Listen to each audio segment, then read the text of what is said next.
Bismillahirrahmanirrahim. Assalamualaikum warahmatullahi wabarakatuh.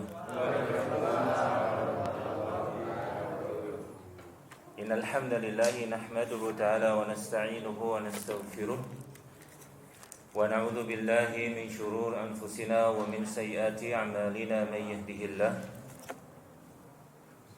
fala mudilla lahu wa may yudlil fala hadiya lahu. أشهد أن لا إله إلا الله وحده لا شريك له وأشهد أن محمدا عبده ورسوله صلى الله عليه وعلى آله وأصحابه ومن اهتدى بهداه إلى يوم الدين أما بعد. Jamaah rahimani wa rahimakumullah.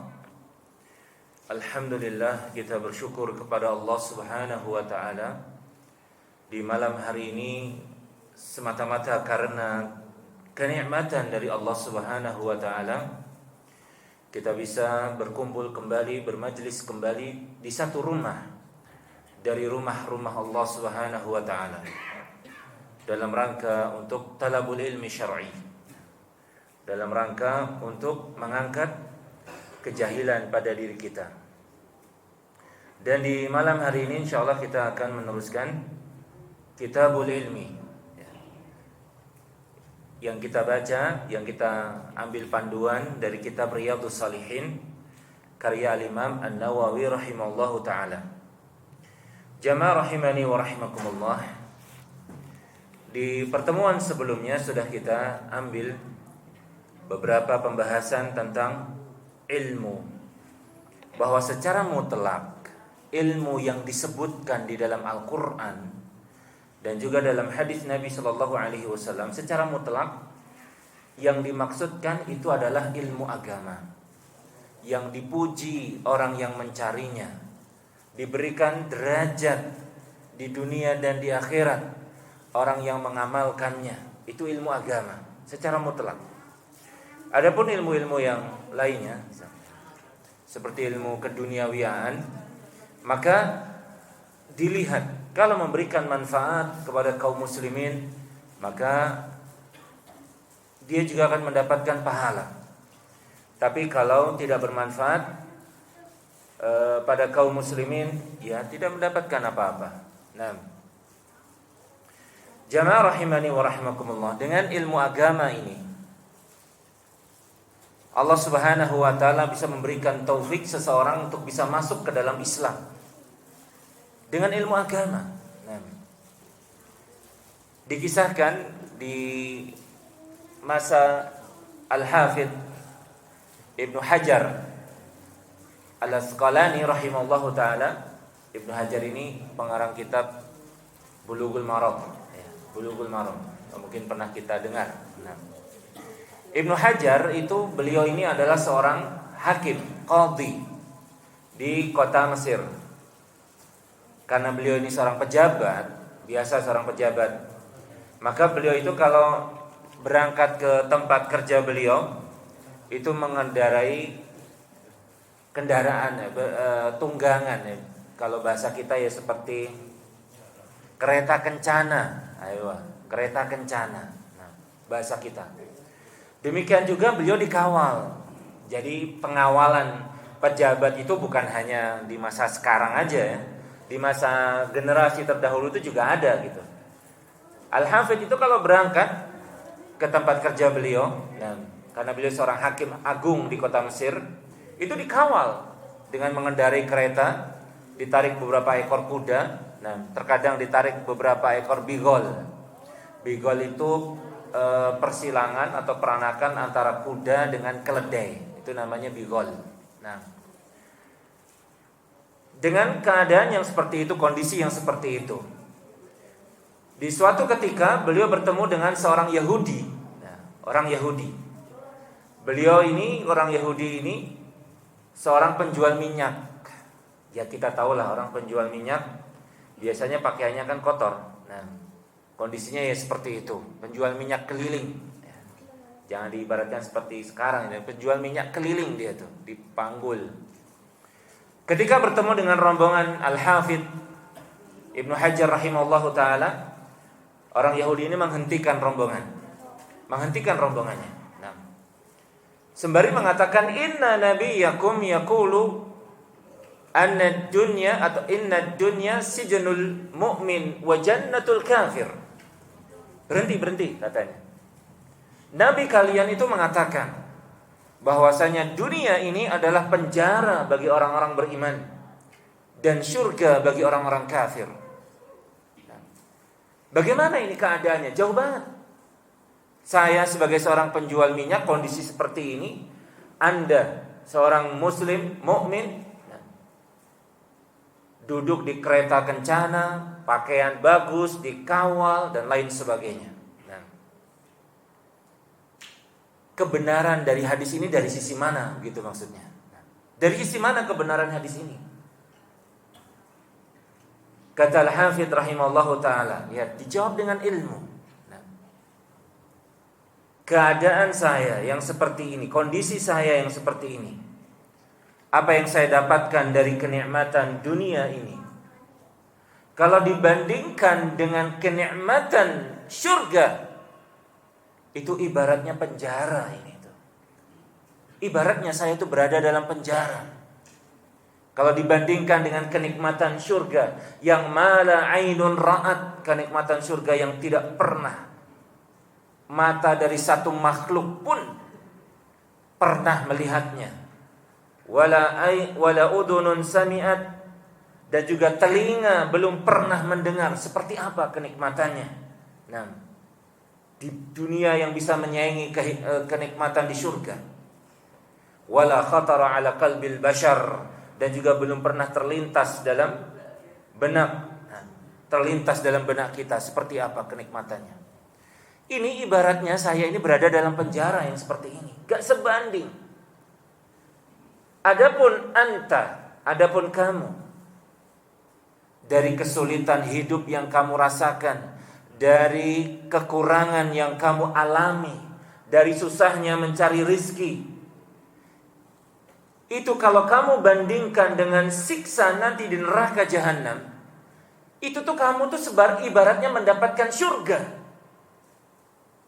Ibaratnya kamu itu mendapatkan kenikmatan di surga dunia. Kalau dibandingkan dengan apa yang nanti akan dirasakan di hari kiamat, di hari akhirat, di hari pembalasan, enggak sebanding.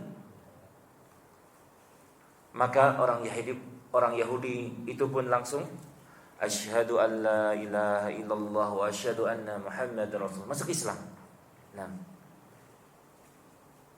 dengan sebab jawaban dari Al-Hafidz rahimallahu taala tadi. Nah, kisah-kisah yang seperti ini banyak dinukilkan jamaah rahimani wa rahimakumullah. Di antaranya juga di masa dahulu ada salah seorang ulama yang mampir di mat'am, begitu, di warung makan bahasa kita, di restoran. Nah, datang orang Nasara. Tahu karena dia tahu ini seorang alim ini. Tahu. Didatangi. Mengatakan bahwasanya katanya Al-Qur'an itu menjelaskan segala sesuatu. Ya kan? Harus kita yakini ini, Al-Qur'an tibyanan likulli syai'in. Al-Qur'an itu menjelaskan segala sesuatu. Tidak ada yang tidak dijelaskan di dalam Al-Qur'an. Iya, benar. Baik. Apakah juga dalam agama kalian diajarkan? Dan katanya juga agama Islam itu agama yang mengajarkan segala hal. Mulai dari buang air kecil. Dalam hadis Salman Al-Farisi radhiyallahu taala anhu, bahwasanya agama ini mengajarkan mulai dari buang air kecil. Diajarkan dalam agama kita. Ketika buang air kecil, dari perkara yang kelihatannya kecil, remeh-temeh diajarkan. Apakah dalam agama kalian juga mengajarkan bagaimana cara masak ini? Nah, juga diajarkan enggak? Dijawab oleh alim, diajarkan dalam agama kami. Subhanallah. Kalau kita lihat enggak mungkin ada dari surat Al-Fatihah sampai surat An-Nas. Cara bikin tongseng yang enak, bumbunya seperti, enggak akan ada. Nah, cara bikin nasi kebab, kebuli dan lain sebagainya, bikin sayur asem yang enak seperti apa, enggak akan ada. Secara letterlek gitu ya. Nah, Tapi lihat, dengan sebab ilmu agama Allah Subhanahu wa taala memberikan taufik. Kemudian seorang alim yang ditanya tadi, apakah betul diajarkan dalam agama kalian cara memasak makanan seperti ini yang lezat dan enak seperti ini? Diajarkan. Sebutkan. Ajarkan kepada kami.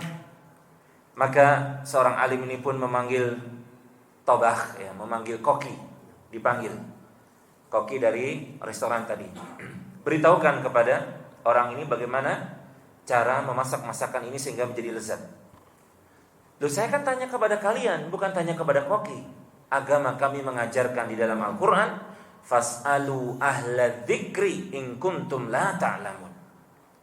Agama kami mengajarkan, bertanyalah kalian kepada orang yang memiliki kompetensi di dalamnya, orang yang memiliki keilmuan, orang yang memiliki pengetahuan terkait satu permasalahan tertentu, satu bidang keilmuan tertentu. In kuntum la ta'lamun. Kalau kalian enggak mengetahui, agama kami mengajarkan agar saya bertanya kepada koki. Nah, diajarkan semua. Maka seorang Nasrani pun juga mengucapkan 2 kalimat syahadat. Nah, masuk Islam dengan sebab jawaban yang dibimbing dengan ilmu agama ini. Maka jamaah rahimani wa rahimakumullah, penting bagi kita untuk betul-betul belajar tentang ilmu agama. Terlebih yang terkait dengan ibadah kita yang keseharian, ya, ibadah sehari-hari. Seorang wanita yang dia mengerti ilmu agama Allah Subhanahu wa taala, sejatinya pintu-pintu syurga itu terbuka lebar. Terlebih kalau dia sudah berkeluarga, memiliki suami. Nabi sallallahu alaihi wasallam sampai mengatakan dalam hadis Abdurrahman ibnu Auf radhiyallahu taala anhu, beliau menyebutkan, idza salatil mar'atu khamsaha, apabila seorang wanita, seorang istri itu salat 5 waktu, dijaga betul. Ini penekanan, karena biasanya seorang wanita, terlebih seorang istri, itu biasanya melalaikan sholat. Nanti. Baru jam segini, nanti aja sholatnya, nanti. Ditunda. Idza salatil mar'atu khamsaha, apabila seorang wanita menjaga salat 5 waktu, menjaga waktu-waktunya, menjaga rukun-rukunnya, menjaga kewajiban-kewajiban dari salat. Kemudian wasamat syahraha, dan dia berpuasa ketika bulan Ramadan. Berpuasa tentu di hari-hari yang tidak haid atau nifas tentunya. Berpuasa. Wa ata'at zaujaha, dia taati suaminya. Memang berat. Suami marah, pengennya ikutan marah tentunya, ya kan? Tapi dia tahan. Karena dia tahu ilmunya. Saya tahan saja. Suami butuh dukungan, sementara si istri tahu ini enggak benar. Kamu terus dukung saya, tapi ini enggak benar misalnya. Dia tetap ucapkan dengan kata-kata yang lembut, dengan kata-kata yang sopan, tidak menggurui. Mengalah, banyak mengalah. Wa ata'at zaujaha, dia taati suaminya. Wa hafizat farjaha, dia jaga kehormatannya.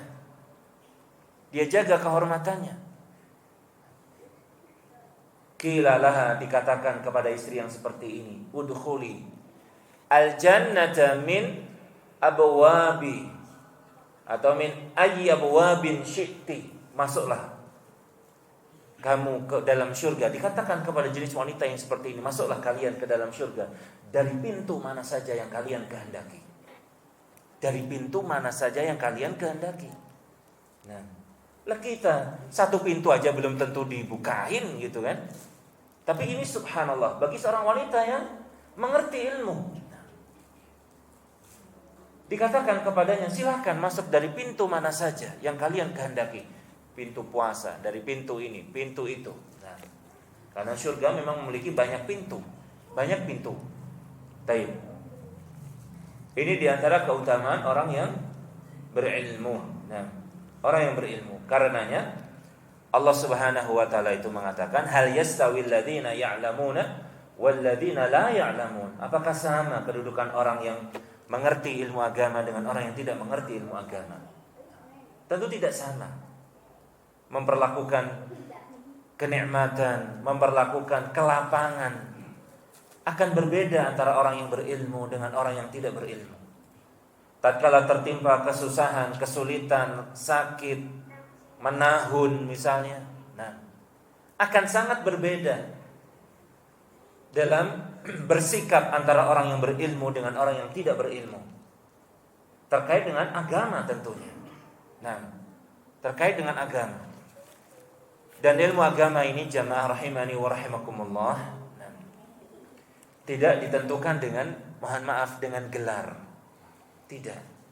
Betapa banyak orang yang bergelar doktor, bahkan sebagian profesor, tetapi awam terkait dengan perkara yang paling dasar, perkara tauhid, perkara akidah, perkara keyakinan bahwasanya Allah Subhanahu wa taala satu-satunya zat yang memberikan rizki, yang menciptakan, mematikan, mengatur alam semesta.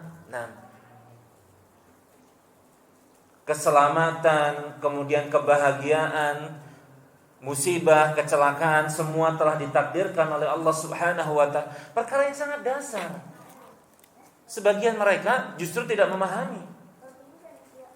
Ada yang berkeyakinan akik yang saya gunakan ini bisa menangkal orang jahat, pikiran ini itu. Ya subhanallah, doktor. Tapi dalam perkara agama, sekali lagi ilmu agama itu betul-betul karunia dan kenikmatan dari Allah Subhanahu wa taala. Tidak memandang strata sosial, tidak. Tapi siapa yang Allah kehendaki, maka dia akan mendapatkan ilmu agama ini asalkan menempuh sebab-sebabnya. Baik jamaah rahimani wa rahimakumullah, hadis yang pertama yang dibawakan oleh Imam An-Nawawi rahimahullahu taala adalah hadis dari Muawiyah bin Abi Sufyan radhiyallahu taala anhuma. Muawiyah itu pendiri ya dinasti Umayyah. Dinasti Umayyah itu dimulai dari Khalifah Muawiyah bin Abi Sufyan. Dan itu sebelum Muawiyah akhir dari Khalifah Ar-Rasyidin. Jadi Khalifah Ar-Rasyidin ya hanya 4. Abu Bakar As-Siddiq, Umar ibn Khattab, Utsman ibn Affan dan Ali ibn Abi Thalib radhiyallahu taala anhum ajma'in. Yang Nabi sallallahu alaihi wasallam telah menyebutkan sepanjang kekhalifahan itu selama 30 tahun. 30 tahun ya dari 4 khalifah ini kalau dijumlahkan itu selama 30 tahun. Maka setelah itu bukan disebut sebagai Khalifah Ar-Rasyidin. Muawiyah bin Abi Sufyan radhiyallahu taala anhu sahabat, termasuk sahabat-sahabat yang memiliki kedudukan yang sangat agung ya. Khalifah yang kelima. Muawiyah bin Abi Sufyan radhiyallahu taala anhu. Beliau mengatakan Rasulullah sallallahu alaihi wa alihi wasallam bersabda, "Man yuridillahu bihi khairan yufaqihu fid din." Muttafaqun alaih. Nabi sallallahu alaihi wa alihi wasallam bersabda, barang siapa yang Allah Subhanahu wa taala menghendaki kebaikan itu ada pada diri seorang hamba, maka Allah Subhanahu wa taala akan memberikan pemahaman kepada hamba tersebut, pemahaman agama pada hamba tersebut. Jamaah rahimani wa rahimakumullah. Kebaikan adalah apa-apa yang al-ma'ruf ma'arafahu asy-syar'u. Kebaikan itu adalah apa-apa yang memang ditetapkan oleh syariat ini. Kalau kita bicara syariat itu, maka tergambar dalam benak kita adalah Al-Qur'an dan hadis Nabi sallallahu alaihi wasallam. Itu dinamakan syari', pembuat syariat yaitu. Kebaikan itu maknanya adalah apa-apa yang ditetapkan oleh syariat ini itu betul sebagai sebuah kebaikan. Sedekah kebaikan. Tersenyum kita ketika berjumpa dengan saudaranya, kebaikan. Menolong, memboncengkan saudaranya ketika berjalan, dia mengendarai motor misalnya, sepeda, mobil, kemudian diboncengkan saudaranya, itu sebuah kebaikan. Menjamu tamu, itu sebuah kebaikan. Terlebih ibadah-ibadah yang sifatnya mahdhah. Salat itu sebuah kebaikan, dan seterusnya. Dan seterusnya. Memberikan pinjaman, hutang kepada saudaranya, kebaikan. Tapi ya jangan dimanfaatkan. Mentang-mentang saudaranya mudah memberikan hutang, dikit-dikit hutang, terlebih nggak bayar. Nah, ini yang nggak benar. Tapi asalnya memberikan hutang, menolong, itu kebaikan. Bahkan Nabi Shallallahu Alaihi Wasallam menyebutkan, man aqrada musliman qardaini, barang siapa yang memberikan pinjaman kepada saudaranya sesama muslim 2 kali, kasadaqatiha wahidah, itu ibaratnya dia bersedekah sekali. Sekali memberikan pinjaman. Taib. Memberikan kelonggaran ketika jatuh tempo misalnya, saudaranya betul-betul gak mampu bayar misalnya. Bener nih gak mampu. Dia berikan kelonggaran. Itu kebaikan. Dia bebaskan lebih-lebih lagi. Dan banyak lagi. Maka yang namanya kebaikan, jamaah rahimani wa rahimakumullah, itu ukurannya bukan perasaan kita ya, bukan hati kita, bukan menurut kita gitu. Kayaknya ini baik ini, menurut saya. Bukan. Tapi yang kebaikan itu adalah sesuatu yang memang dianggap baik oleh syariat. Pun demikian kemungkaran. Sesuatu dianggap mungkar kalau syariat memang menetapkan itu sebagai sebuah kemungkaran. Jadi ukurannya demikian. Kita sebagai seorang muslim harus demikian ukurannya. Suka gak suka, kita sebagai seorang muslim. Jamaah rahimani wa rahimakumullah, Islam itu maknanya, kita ini sudah sekian tahun kalau ditanya apa agamanya Islam, sudah di luar kepala sudah Islam. Tapi kalau ditanya apa makna Islam, apa sih Islam itu? Ya Islam itu agama yang dibawa Nabi Muhammad. Loh, yang agama yang dibawa Nabi Ibrahim apa? Ya Islam juga. Nah, terus apa maknanya Islam? Ini kan sebenarnya dasar ya jamaah rahimani wa rahimakumullah. Nah, alhamdulillah Allah berikan kesempatan bagi kita untuk belajar. Islam itu maknanya adalah al-istislamu lillah. Islam itu maknanya adalah tunduk dan patuh, berserah diri kepada Allah Subhanahu wa taala. Dalam hal apa berserah diri dan tunduk patuh kepada Allah? Dalam hal mentauhidkannya. 4 perkara. Menauhidkan Allah, kita beribadah hanya kepada Allah Subhanahu wa taala. Seseorang yang beribadah, lihat ini jamaah rahimani wa rahimakumullah. 3 ayat pertama yang kita baca setiap sholat kita, yang kalau seseorang tidak membaca ini gak sah sholatnya. Surat apa? Al-Fatihah. Ahsan. 3 ayat pertama dalam surat Al-Fatihah ini terkandung di dalamnya 1 ayat pertama itu Alhamdulillahi Rabbil Alamin, al-mahabbah, kecintaan, rasa cinta. Jadi kalau kita ibadah itu harus didasari oleh mahabbah, cinta. Cinta kepada zat yang memberikan syariat kepada kita untuk beribadah, dan cinta kepada ibadah tersebut harus ada tatkala kita beribadah, sehingga nggak terpaksa. Nah, sholat terpaksa, keluarkan zakat terpaksa. Nah, taib. Al-mahabbah. Kemudian ayat yang kedua, Ar-Rahmanir Rahim. Di sini terdapat Ar-Raja. Nah, Ar-Raja. Jadi kalau kita beribadah juga kepada Allah Subhanahu wa taala, jamaah rahimani wa rahimakumullah, harus diiringi dengan rasa mengharap. Diiringi dengan rasa mengharap. Nah, diambil dari ayat ini, Ar-Rahman. Allah itu adalah zat yang Maha Pengasih. Ar-Rahim, Maha Penyayang. Kalau zat itu Maha Pengasih dan Maha Penyayang,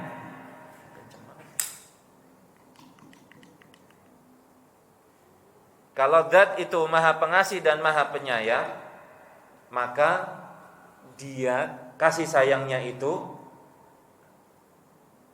sesuatu yang kita harapkan. Nah, jadi kalau orang beribadah harus ada ini, roja namanya, mengharap agar Allah itu menerima ibadahnya, mengharap agar Allah itu mengampuni kesalahannya, mengharap. Nah, dan juga pada ayat ketiga, Maliki Yaumiddin, Allah Subhanahu wa taala yang menguasai hari pembalasan. Dalam ibadah, dalam kandungan ayat ini ada namanya al-khauf, rasa takut. Jadi kalau orang beribadah harus ada rasa takut. Takut kalau ibadahnya enggak diterima. Terus gimana? Lelah. Panas kita berangkat ke masjid. Banyak harta yang kita belanjakan, sedekahkan. Kalau enggak diterima bagaimana? Harus ada itu. Kekhawatiran, rasa takut. Nah, sehingga kalau kita beribadah, jamaah rahimani wa rahimakumullah, harus terkumpul 3 rasa ini. Harus terkumpul. Bahasa kita tuh harus ada harap-harap cemas. Harus terkumpul al-mahabbah, rasa cinta. Harus ada rasa mengharap. Harus ada rasa takut. Nah, harus ada. Kalau orang hanya beribadah didasari, didorong hanya rasa cinta saja. Nah, rasa cinta saja. Ini keliru dan salah. Mungkin kita pernah mendengar, aku ini sholat bukan karena aku takut neraka. Enggak. Aku sholat bukan karena aku pengen masuk surga. Enggak. Tapi aku sholat semata-mata memang aku cinta kepada Allah. Terserah nanti Allah memasukkan saya kemana, terserah. Ini tidak benar. Para nabi saja gak ada yang seperti itu. Para nabi loh padahal. Kurang apa mereka? Para nabi. Manusia yang paling bertakwa di atas muka bumi itu ya tentu para nabi. Kalau dikerucutkan lagi Rasulullah SAW, gak ada yang seperti itu. Nanti kita sebutkan ayat-ayatnya, hadis-hadisnya. Nah, para malaikat, makhluk yang secara umum tidak pernah berbuat durhaka kepada Allah dan mentaati Allah Subhanahu wa taala, gak ada mereka yang seperti itu. Nah, maka keliru yang seperti ini. Innahum yusari'una fil khairati wa yad'unana raghaban wa rahaba wa kanu lana khashi'in. Ini para nabi. Ini orang-orang saleh. Mereka itu kalau dalam hal perkara kebaikan paling bersegera. Wa yad'unana, tapi kalau mereka itu beribadah, berdoa kepada kami, kepada Allah Subhanahu wa taala, raghaban, ada rasa cinta, wa rahaba, dan ada rasa takut. Ini orang saleh, ini para nabi demikian. Wa kanu lana khashi'in, dan mereka itu orang-orang yang senantiasa khusyuk. Gak ada mereka yang seperti itu, takut. Taib. Demikian pula jamaah rahimani wa rahimakumullah, kita dalam beribadah jangan hanya semata-mata mengharap saja, tanpa rasa cinta terhadap ibadah atau rasa takut. Jadi mengharap saja. Sudah pasti saya mengharap ini, sedekah saya diterima, sholat saya diterima, sudahlah. Haji saya diterima, umroh saya diterima. Tenang, sudah tenang. Nah, loh, ini keliru Pak. Itu dosa loh Pak, ini gak boleh dilakukan. Kan saya sholat, nanti juga hilang ini dengan sholat saya. Kan saya sedekah, nanti sedekah saya juga menghapus yang ini. Meremehkan akhirnya dengan dosa, dengan kesalahan. Loh Pak, dulu-dulu itu Anda keliru loh. Ini gak benar. Ya kan saya sudah baik sekarang, pasti diterima. Tertipu akhirnya kita. Nah, karena rojaknya ini terlalu besar. Kalau dalam ilmu akidah, orang yang beribadah dengan metode yang seperti ini, itu namanya sekte murji'ah. Sekte murji'ah. Nah, jadi mereka itu amalan itu gak berpengaruh. Nah, gak berpengaruh. Yang penting eling dan waspada. Nah, itu iya betul ada. Yang penting itu membenarkan dalam hati. Pokoknya saya membenarkan Allah itu pencipta, Allah itu ini, sudah cukup. Nah, ini juga nggak betul. Kemudian yang ketiga, kalau seseorang beribadah hanya didorong oleh rasa takut saja, takut nanti Allah nggak terima, takut nanti ini, takut kalau saya terjatuh ini nanti takut, tanpa ada mengharap Allah itu zat yang memberikan pengasih, pengampun, maha menerima taubat dan lain sebagainya. Nah, ini juga tidak betul. Akhirnya menjadikan orang itu putus asa. Putus asa, aduh saya ini sudah banyak nih, saya kesalahan saya, dosa saya, kayaknya nggak mungkin Allah mengampuni ini. Nah, sholat juga saya nggak bisa khusyuk, kadang sholat ingat ini, ingat itu. Gimana sih nggak diterima ini sholat saya? Nah, kadang sedekah juga pengen dipuji, kadang saya ini juga terpaksa, kadang ini, kadang. Taib. Ibadah yang seperti ini dilakukan oleh, kalau dalam akidah, ilmu akidah, sekte yang namanya Khawarij. Nah, mereka beribadah semata-mata didorong oleh rasa takut saja. Tetapi kaum muslimin, orang-orang yang benar keimanannya, mereka beribadah dengan mengumpulkan 3 sifat yang tadi kita sebutkan. Al-mahabbah, rasa cinta, kemudian ar-raja, rasa mengharap, dan juga al-khauf, rasa takut, terkumpul dalam kandungan 3 ayat pertama dari surat Al-Fatihah. Nah ini kan kita bisa ketahui dari belajar. Nah, kandungan ini diurai. Taib. Subhanallah. Itulah diantara kedalaman para ulama kita. Jamaah rahimani wa rahimakumullah. Kadang kita tuh nggak bisa habis pikir. Ada seorang alim bernama Baqi ibnu Makhlad. Baqi ibnu Makhlad.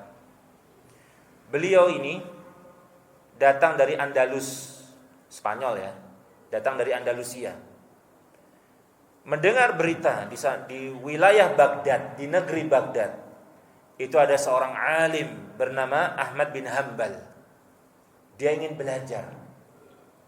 Bayangkan, dari Andalusia, dari Spanyol menuju Baghdad. Beliau katakan, dan ketika itu saya berjalan kaki, ya subhanallah. Berjalan kaki dari Andalus menuju Baghdad. Berapa ribu kilometer itu? Berapa ribu kilometer? Kurang lebih bisa sampai 5.000 kilometer. Jalan kaki. Ya subhanallah. Untuk belajar, duduk, mencari ilmu agama. Itu para ulama kita terdahulu. Dan bukan 1, bukan 2, bukan 3 yang seperti itu, jamaah rahimani wa rahimakumullah. Sangat banyak, ratusan, ribuan yang seperti itu. Nah, berjalan kaki, kemudian minim perbekalan untuk mendapatkan ilmu agama. Nah dari sinilah kemudian hubungan hadis Nabi sallallahu alaihi wasallam yang disebutkan oleh sahabat Muawiyah bin Abi Sufyan radhiyallahu taala anhuma, bahwasanya barang siapa yang Allah menghendaki kebaikan itu ada pada diri seorang hamba, Allah akan berikan pemahaman kepadanya tentang agama. Karena dia akan faham, dia akan tahu ini baik, ini tidak, ini boleh, ini tidak boleh. Ukurannya bukan perasaan, bukan ewuh pakai ewuh, bukan enak enggak enak, tapi ukurannya agama. Ukurannya agama. Nah, bukan ukurannya juga kebanyakan yang berlaku di tengah-tengah masyarakat. Makanya kebaikan. Nah, kebaikan. Taib. Jamaah rahimani wa rahimakumullah. Hadis yang kedua adalah hadis dari Abdullah bin Mas'ud radhiyallahu taala anhu. Nabi sallallahu alaihi wa alihi wasallam bersabda, la hasada illa fi itsnain. Tidak boleh seseorang itu pengen seperti memiliki yang dimiliki orang lain kecuali dalam 2 perkara. Rajulun atahu Allahu malan fasallatahu ala halakatihi fil haqq. Yang pertama adalah seseorang yang Allah Subhanahu wa taala karuniakan kepadanya harta. yang dengan harta itu dia belanjakan kepada pintu-pintu kebaikan. Pintu-pintu kebaikan. Ada orang miskin dia santuni. Nah, ada orang yang berhutang misalnya, dia bantu. Nah, pintu-pintu kebaikan. Ada yang bangun masjid, dia ikut bangun. Nah, taib. Ada hasungan untuk melakukan ini itu kebaikan, dia berikan itu semua. Dan yang paling penting jamaah adalah kepada keluarga. Itu yang paling penting. Itu yang pertama dan utama. Jangan sampai kemudian kita semangat bersedekah kasih ini, keluarganya terlantar. Ini nggak benar. Nah, ini nggak benar. Nabi SAW bahkan mengatakan dinarun harta anfaqta fi sabilillah, yang kamu infakkan untuk orang-orang yang berangkat berperang di jalan Allah. Wa dinarun anfaqta fil masakin, harta yang kamu infakkan kepada orang miskin. Dinarun anfaqta fil iyalik, dan harta yang kamu berikan kepada keluargamu. Wa ahsanuha wa afdaluha dinarun anfaqta fi iyalik, dan yang paling baiknya, yang paling utamanya adalah harta yang kamu infakkan kepada keluargamu. Itu yang pertama dan utama. Nah, keluarganya. Belikan misalnya, kita punya istri, belikan pakaian yang menutup aurat, yang baik, yang syar'i. Kita punya putri, belikan yang seperti itu. Untuk beribadah, kita punya anak misalnya, berikan yang baik. Nah, kasih mereka makan dari perkara-perkara yang baik, yang halal, yang thayyib. Nah, dukung dalam perkara-perkara kebaikan misalnya, keluarga terlebih dahulu. Nah, baru kemudian untuk hal-hal yang lainnya. Tapi juga tidak berlebih-lebihan sampai kemudian ya, segala keinginan dari keluarga diturutin, pengen ini, pengen itu. Nah, tidak demikian. Ini maksudnya tentu perkara-perkara yang wajib. Perkara yang wajib. Nah, sandang, pangan, papan, nah ya seperti itulah perkara yang wajib. Makanya Nabi SAW melarang ketika ada salah seorang sahabat di masa sakit yang keras ketika itu ingin menginfakkan seluruh hartanya. Kata Nabi, jangan. Setengahnya ya Rasulullah. Jangan. Nah, sepertiga ya Rasulullah. Sudah sepertiga. Dan sepertiga itu sudah banyak. Apa alasannya Nabi SAW? Engkau tinggalkan keluargamu dalam keadaan berkecukupan. Khairun, itu lebih baik dibanding kau tinggalkan keluargamu dalam keadaan kekurangan. Yatakaffafu anin nas, akhirnya meminta belas kasihan kepada orang lain, kepada tetangga, kepada kerabatnya. Gak benar. Diperhatikan. Nah, keluarga yang pertama dan utama. Tentu juga perkara-perkara yang wajib terlebih dahulu maksudnya. Taib. Wallahu ta'ala alam bisawab. Jamaah rahimani wa rahimakumullah. Ini yang bisa kita kaji di malam hari ini. Terkait hadis yang pertama dan juga mukadimah dari hadis yang kedua yang dibawakan oleh Imam Nawawi rahimahullahu ta'ala terkait dengan kitabul ilmi. Nah, sebelum kita tutup mungkin ada pertanyaan dari jamaah. Silakan, Pak Yatafadhal. Nggih, monggo. Tentang ilmu kan. Nggih. Ilmu agama adalah yang paling utama. Nggih. Yang akan menemani kita sesudah meninggal. Kalau saudara itu bilang adalah ilmu yang bermanfaat. Dan ini hubungannya ini dengan agama dan ilmu yang bermanfaat. Misalnya saya seperti guru. Nggih. Ilmu saya kan bermanfaat untuk mendidik anak. Nggih. Nah, ilmu agama yang saya bukan. Nggih. Nah, ini bagaimana Ustaz? Baik. Secara mutlaknya yang disebutkan dalam hadis Nabi sallallahu alaihi wasallam, kullu ibni inqata'a amala ibni adam illa min thalathin, idza mata ibnu adam inqata'a anhu amaluhu illa min thalathin. Apabila seorang anak Adam, anak keturunan Adam meninggal, maka terputus amalannya kecuali 3 perkara diantaranya adalah al-ilmu yuntafa'u bihi, ilmu yang bermanfaat. Secara mutlak adalah ilmu agama, secara mutlak. Dari sisi mana bermanfaatnya? Ilmu agama itu semuanya bermanfaat kita ajarkan. Mulai kita ajarkan tata cara berwudu, bermanfaat untuknya. Karena kalau berwudunya nggak sah, tentu sholatnya juga tidak akan sah. Kan begitu. Ibadah yang lainnya lebih-lebih lagi. Ngajarin membaca Al-Quran, baca misalnya, bermanfaat. Makanya Nabi mengatakan orang membaca Al-Quran itu, aku tidak mengatakan alif lam mim harfan. Alif lam mim 1 huruf, tapi alif 1 huruf, lam 1 huruf, mim 1 huruf. Berpahala, semuanya berpahala. Nah, terkait dengan ilmu agama, kemanfaatannya itu tergantung masing-masing pihak. Begitu Pak ya. Misalnya kita mengajarkan membaca a, ba, ma, ta misalnya. Bermanfaat ketika yang kita ajarin menggunakan apa yang kita ajari baca tadi untuk perkara-perkara yang berfaedah. Kan begitu, kita dapat pahala. Dia baca terjemahan Al-Quran misalnya, dia baca terjemahan kitab-kitab para ulama, dia baca buku-buku akidah, buku-buku fikih dan lain sebagainya. Yang awal dia bisa baca itu karena kita ajari, kita mendapatkan bagian pahala. Terus sampai kemudian yang kita ajari ini misalnya habis meninggal, ya sudah terputus berarti nanti. Kecuali kalau dia juga mengajarkan kepada yang lainnya. Nah, ini juga terus bersambung. Nah, tetapi kalau kemudian yang kita ajari dia pergunakan untuk perkara yang enggak benar, ya kita enggak mendapatkan apa-apa.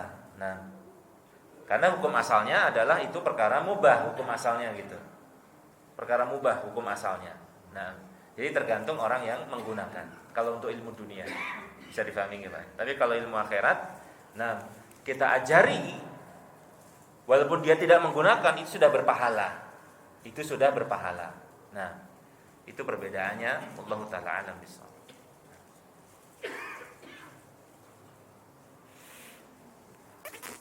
Berharap, nah misalnya contohnya misal bangunan ini tentu terkadang ada hitungan-hitungan begitu Pak ya. Berharaplah mudah-mudahan kita ada bagian dulu yang saya ajari. Dia menggunakan ilmu fisikanya, matematikanya untuk membangun masjid, pesantren atau yang perkara-perkara yang lainnya, yang kebaikan. Nah, cukup mungkin? Ya, cukup mungkin ya. Nah, ini yang bisa kami sampaikan. Sekali lagi kurang lebihnya saya mohon maaf. Semoga Allah Subhanahu wa taala memberikan keistiqomahan kepada kita semuanya.